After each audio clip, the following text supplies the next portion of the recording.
So minister Seethakka గారు మనతో పాటు ఉన్నారు. మినిస్టర్ సీతక్క గారిని అడుగుదాం, నిజంగా ఏం జరుగుతుంది తెలంగాణ రాష్ట్రంలో ఆవమట్లో తీసుకున్న ప్రయోజనాక చూస్తే మీరు ఆల్రెడీ తిరుమల మల్లని వ్యతిరేకించారు, మాట్లాడారు, దాని గురించి ప్రెస్ మీట్ పెట్టి మాట్లాడారు. సో ఈరోజు ఆయన ప్రెస్ మీట్ పెట్టి ఈరోజు కాంగ్రెస్ పార్టీ మీద అనేక రకాలైన ఆరోపణలు చేశారు. సో దాని గురించి ఏం మాట్లాడతారు? కాంగ్రెస్ పార్టీ మీద ఆరోపణలు చేసే ముందు కాంగ్రెస్ పార్టీ సిద్ధాంతం విధానాలు అన్నీ తెలిసే కదా కాంగ్రెస్ సపోర్ట్ తోటి నువ్వు ఎమ్మెల్సీగా నిలబడ్డావు. నీకు నిజంగా వద్దు పార్టీ అంతా తప్పు అనుకున్నప్పుడు కాంగ్రెస్ పార్టీ సపోర్ట్ తీసుకోవాల్సిన అవసరం లేదు కదా.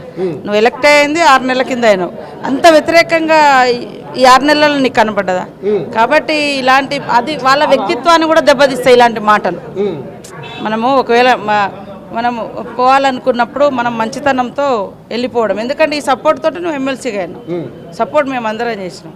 కాబట్టి అది ఆయన వ్యవహారం అట్లా మాట్లాడు, మరీ కులాలను పెట్టి తిట్టడం ఓకే.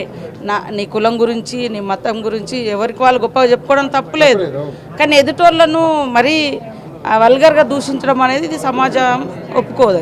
ముఖ్యంగా చూసుకుంటే నేను 44 నియోజకవర్గాల్లో క్యాంపెయినింగ్ చేస్తే 42 నియోజకవర్గాలను గెలిపించారు. సో నేను చేయబట్టి కాంగ్రెస్ పార్టీ ఈరోజు అధికారంలోకి వచ్చింది మాట్లాడుతాను.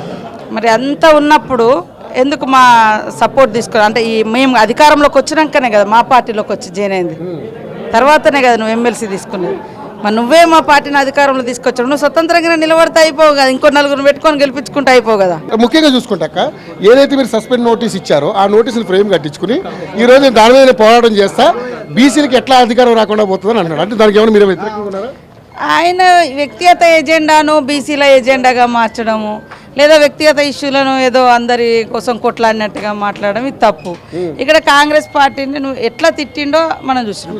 నీకు ఇష్టం లేనప్పుడు ఓకే నేను రాజీనామా చేస్తున్నాను పోవచ్చు, కానీ ఒక కులాన్ని ప్రత్యేకంగా టార్గెట్ చేసి తిట్టాల్సి నేను ఇంతకుముందు చెప్పినా, మన కులం మనకు గొప్పే, మనం పొగుడుకోవచ్చు, కానీ ఎప్పుడు కూడా ఎదుటి వాళ్ళను అత్యంత వల్గర్గా అవమానకరంగా ఎప్పుడు తిట్టకూడదు. అది అలా తిట్టడం మూలంగా వాళ్ళ మనోభావాలను కూడా మనం దెబ్బతీసిన వాళ్ళు అవుతాం.